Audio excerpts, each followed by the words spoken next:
very warm welcome to Daily Dispatch, a show that gives you all the latest news and updates from the digital ecosystem.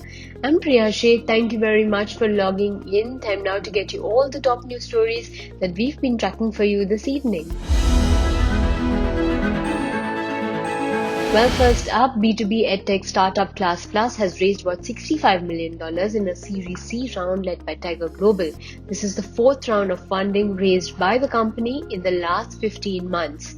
Now, Sequoia Capital, Surge, as well as Times Internet are also early backers of Class Plus.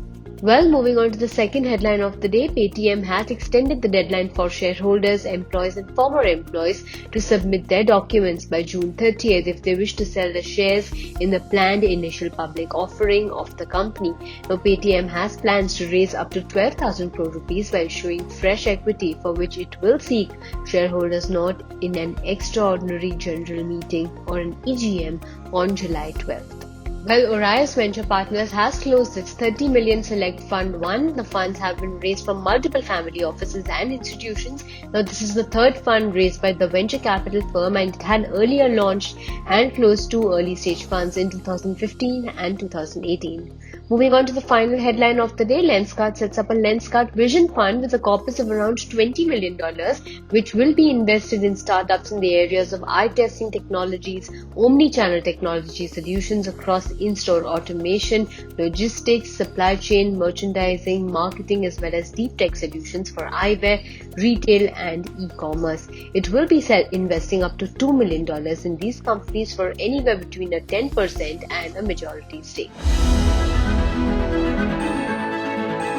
Well, moving on to our second segment, I have with me someone who has redefined the way people see the world through Lenskart. Thank you very much, Piyush Bansal, for joining us today. One very important announcement from your side has been the Vision Fund, which is the Lenskart Vision Fund. Tell us a little bit about the thought process of launching this fund and who will it benefit really? Yeah. Hi, Priya. Thanks for inviting me. Lenskart Vision Fund is something that, we over the last few years have invested in a couple of startups, and it's always been what's been behind our mind is that eyewear as a category, there's a lot to be done here in terms of evolution. How much has changed in other categories, whether it is watches, shoes, apparel. I think in eyewear there's still a lot to be done, and from that perspective, and technology is at the forefront of that. And from that perspective, we did invest in about 4 or 5 startups over the last few years. And it has turned out that, because of those investments, we were able to make a huge impact in the way people are buying eyewear, or the kind of eyewear people are buying, or in omni-channel retail in particular, which is helping us disrupt eyewear.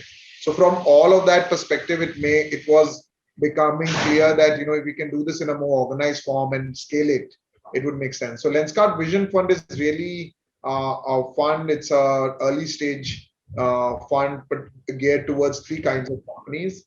One is technology companies which are innovating either to make lives of people better using some kind of eyewear innovation. Could be vision correction, could be teleoptometry, could be some other eyewear problem, or it could be just a technology solution around helping do better commerce, more intelligent commerce, omni-channel retail. So, for example, we have recently done an investment in Tango, which is a computer vision startup, AI based, which is helping do better omni-channel retail and more across, right? And so one is tech. The second big focus is product companies which are developing intelligent, innovative products for kids, for adults, for sportsmen, for specially abled. We did one investment here in California in a product called ThinOptics, which is a very innovative patented reading glasses which sit on your nose. And we're now looking at a few more startups. A lot of innovative stuff is happening on the smart eyewear side, on glasses for specially able people. And those are all very exciting to us. Even on the glasses, how do you solve the near and distance vision problem and multifocal problems?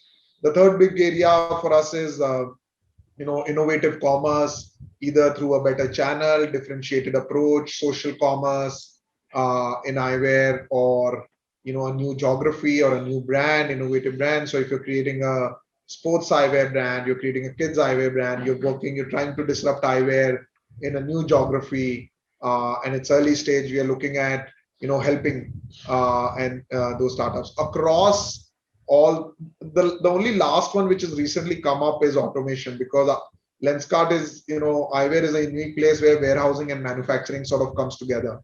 And there's a lot of automations. There's so much automation that has happened in packaging, FMCG, warehousing.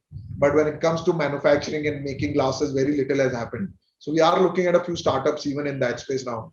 The route at all these startups is, and why we have seen most of our investments, I would say pretty much all of them have been successful, is with us, they're able to get real-time access to customers, real-time access to leaders, business leaders, and they can go solve problems. So to give you an example of one of the vision correction startups in Israel, which we invested in, they could immediately roll out their technology with our home eye checkup agents, and they would start using their mobile app instead of those expensive instruments. And when we started, it was only about 90% accurate, and we were able to take it to 98, 99% accuracy.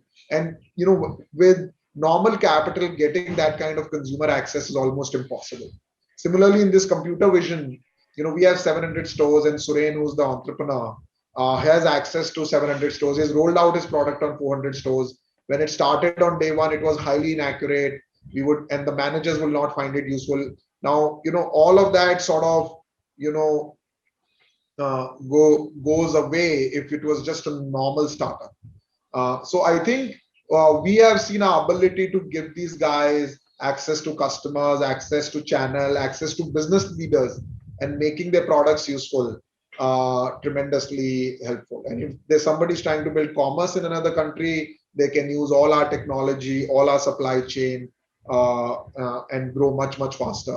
If somebody's trying to build a product, like thin optics, they can suddenly have access to 8, 10 million Lenskart customers, which can change the game. I wanted to understand in terms of the total corpus of this fund, what would be the corpus, and is there a ballpark in terms of how many startups that you'd be investing into? Yeah, the total corpus is right now you want to start with 20 million. We have so far invested maybe about 4, 5, and we want to keep this fund 20 million. We want to deploy this probably over the next 2 years. In terms of number of startups, we are looking at least 10 startups. I think it will be more like 10 to 15 startups. And the check size, I think on the max side would be 2 million, but on the lower side can be as low as 200K and 500K, a million, and all of that. Right, but will you be looking at sort of bringing in more startups from different fields, considering, and will you also be looking at external funding to grow this fund, or will it be through internal accruals only? This is all internal accruals. I mean, we have some cash on the balance sheet with which we want to invest in this. Obviously, some of these startups may go out and then raise more capital, or they may get an exit, in which case some of this comes back to us. Has happened in one of the startups so far. But yeah, it is all out of our own balance sheet. Look, our focus on a lot of these investments is really long term. We want to improve lives of people using eyewear as an overall vision at Lenskart. And from that perspective, we want these technologies to really be disruptive. Our goal in a lot of these technologies is, can they really change the game? Because a lot of this AI, ML stuff, unless and until you really put it to use on the ground, you really put it in practice, you're not able to, when you keep feeding in back feedback and data, you're not able to improve this. So, the idea is, so if example of Google Maps, right? If you invested in Google Maps very early on and after 1 year you were to start selling it to customers, it would not be to a stage where it has. So a lot of these investments require time and patience. So our view is a little long term on all of this. So yes. Will you also be looking at sort of expanding the size of this fund, considering that right now you have 20 million? Is there a time frame over which you'd like to expand this? Once this is over, we could relook at it. I think it also depends on how our experience is. So far, the 4, 5 startups we have expanded, it has been very positive. I think we made some right calls, and also our longer term view has helped us, both the startups and us, in sort of redefining and disrupting eyewear space. So if the next 10, 20, 10 go well, then obviously you would want to continue doing it. And will you be looking at acquiring some of these startups, considering that you are putting in some amount of money, and if they're performing well, is that something that's also on your mind? Could be. It really depends. For example, the vision correction the computer vision startup. The use of it is in a larger retail. It's not just a Lenskart use, right? They've already signed customers like Nykaa and I think one other mobile company. So, but if it is like a product eyewear company, yeah, we could potentially look at acquiring it. If it is something which is like a vision correction startup, we could potentially look at acquiring. It really depends on the use and the purpose of that startup. All right, Piyush. Thank you very much for joining us today. And it's been a pleasure speaking with you, and good luck with your fund and your investments going forward. Thank you so much for your time. Thank you. Thanks for inviting me and best of luck. Thank you.